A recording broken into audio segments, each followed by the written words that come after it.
저는 어릴 때부터 집이 넉넉하지 않았습니다. 대학 졸업 후 첫 취직을 했을 때 부모님이 축하한다고 주신 돈이 300만 원이 전부였어요. 그런데 냉장고랑 세탁기 하나씩 사니까 금세 다 쓰이더라고요.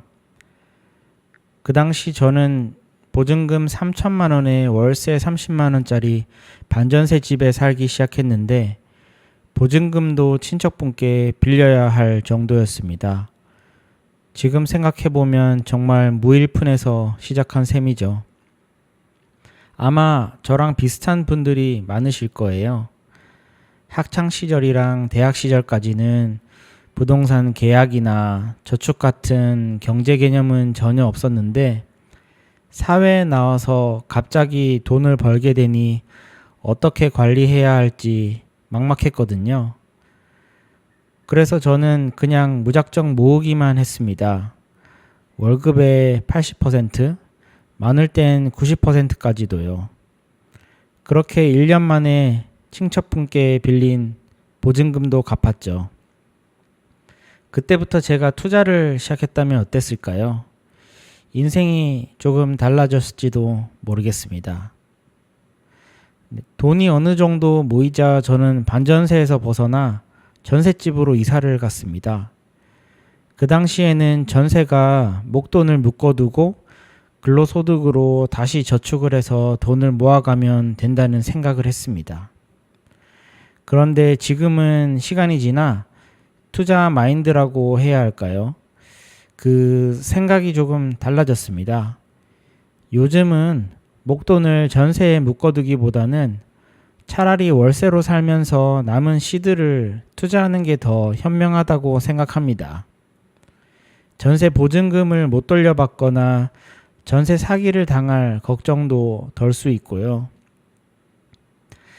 30대 초반에 더 큰 전셋집으로 옮겨 다니던 중에 한 번은 계약 만료일에 보증금을 돌려받지 못한 적이 있었습니다. 불안해서 직접 임차권 등기를 걸었고 그때 혹시 내 돈을 못 돌려받으면 어쩌나 싶어 경매 공부를 정말 열심히 했어요. 당시 서점에서 팔고 있던 경매 관련 책은 모조리 사서 읽었던 기억이 있습니다.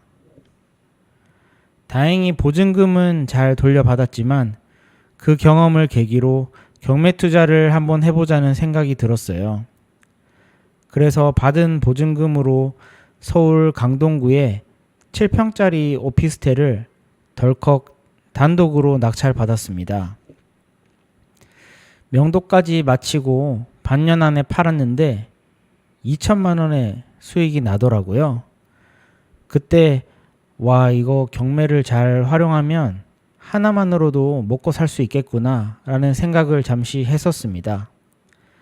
역시 사람은 뭔가 큰 계기가 터져야 그때 무언가를 깨닫게 되는 것 같네요. 경매를 본격적으로 다시 시작한 건 결혼 준비를 할 때였습니다. 신혼집으로 내 집 마련을 해야 되는데 당시 부동산 가격이 정말 하늘 높은 줄 모르고 치솟던 시기였거든요. 원하는 동네는 돈이 턱없이 부족했지만 왠지 경매라면 가능성이 있겠다 싶었습니다.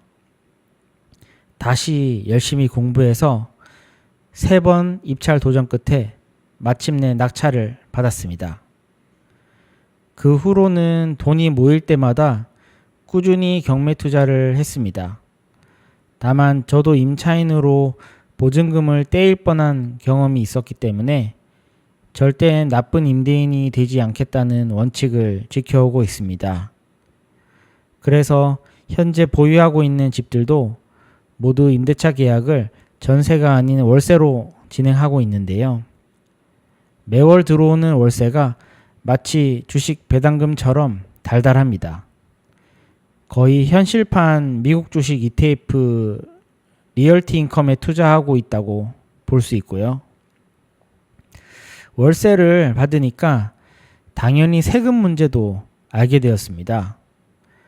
근로소득이 있다 보니 월세 소득과 간주 임대료 합계가 연 2천만 원을 넘으면 합산과세가 된다는 사실을 알게 되었어요.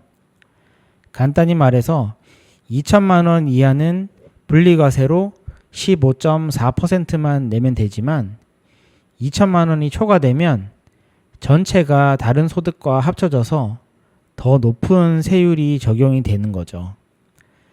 그래서 저는 지금 임대소득을 분리과세 기준 최대치까지만 맞춰놓은 상태입니다. 세금을 배우다 보니 근로소득, 사업소득, 임대소득 말고도 배당소득이라는 게 또 있더군요.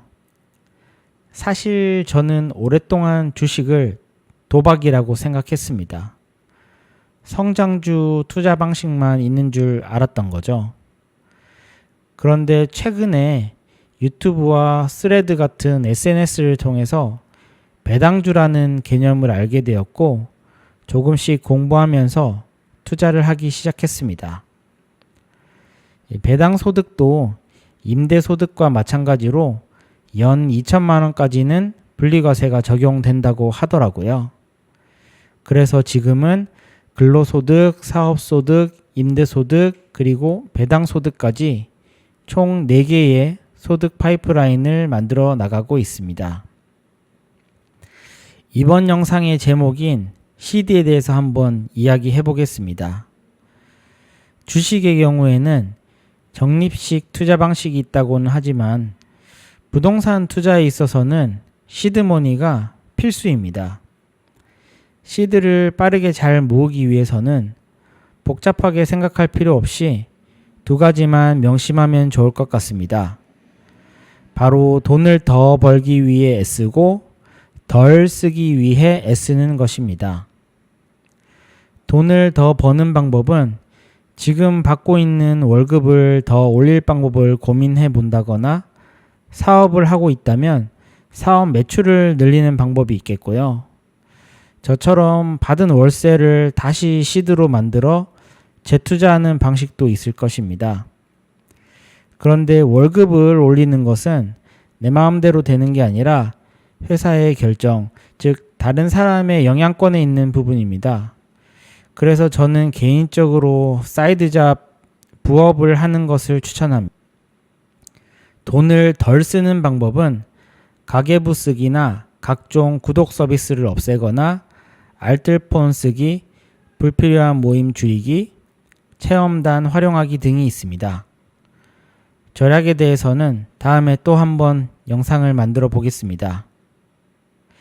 아직 많이 부족하지만 중요한 건 소득의 종류를 다양하게 만들어가는 과정에서 배움이 쌓이고 있다는 점이라고 생각하고요. 앞으로도 저의 경험과 깨달음을 조금씩 나누면서 같이 공유해 보겠습니다. 오늘 이야기는 여기까지 할게요.